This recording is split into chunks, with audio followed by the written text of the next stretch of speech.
I was 14 when my dad remarried. Her name was Valerie. Everyone said she was perfect for him. She was soft-spoken, polite, and had that kind of old-fashioned charm that made people instantly trust her.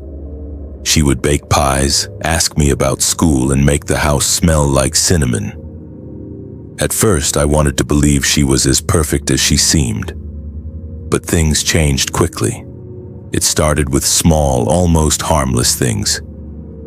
I would wake up in the middle of the night and see her silhouette in my doorway. She would just stand there in the dark, watching me.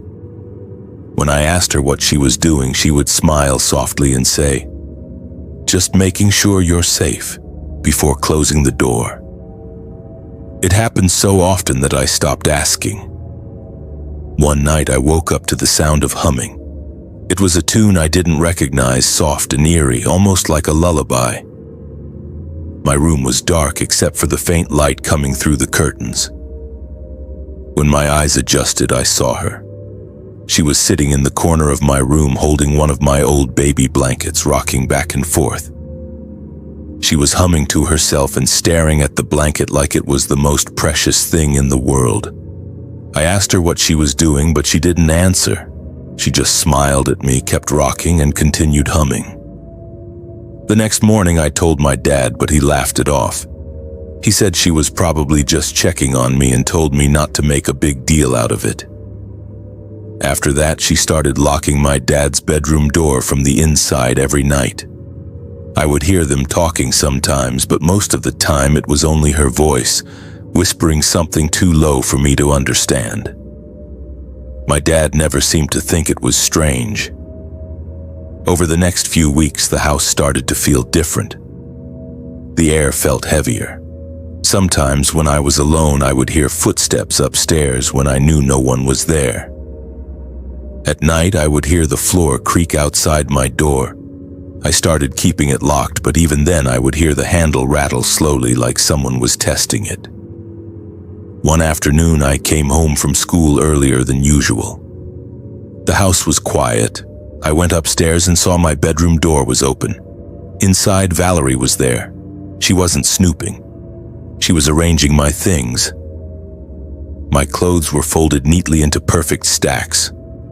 My photos were lined up on the desk like she was creating a shrine, and on my bed there was a dress I had never seen before. It was white, frilly, and looked like something you would put on a porcelain doll. When she noticed me, she didn't flinch. She just smiled and said, "You will look so beautiful in this."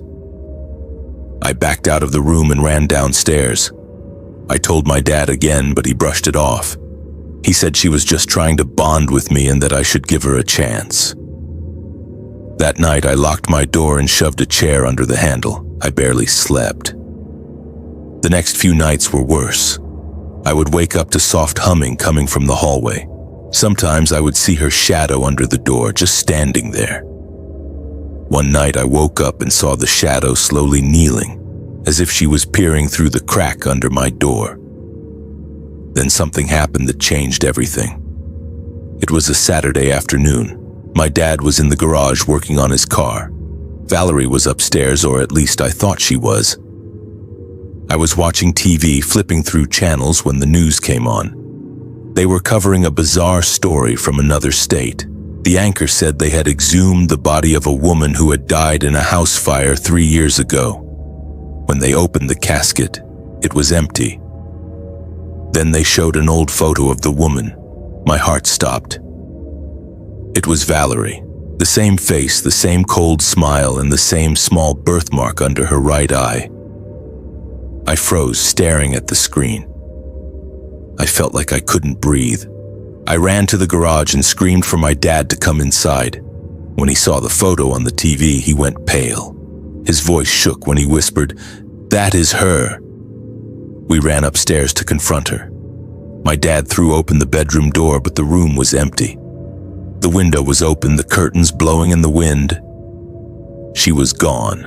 The police were called, but they found nothing. No footprints, no sign of forced entry or exit. It was like she had vanished into thin air. The investigation into the woman on the news confirmed she had been dead for 3 years. There were even records of her funeral, but the body was never there. Somehow she had been in our house, living with us, watching me, and my dad had been married to her. We moved out a month later. My dad never talks about her, and I don't ask. But sometimes when I'm watching TV late at night, I hear that soft humming. And sometimes in the reflection of the screen, I see her standing behind me, holding that white dress, smiling like she never left.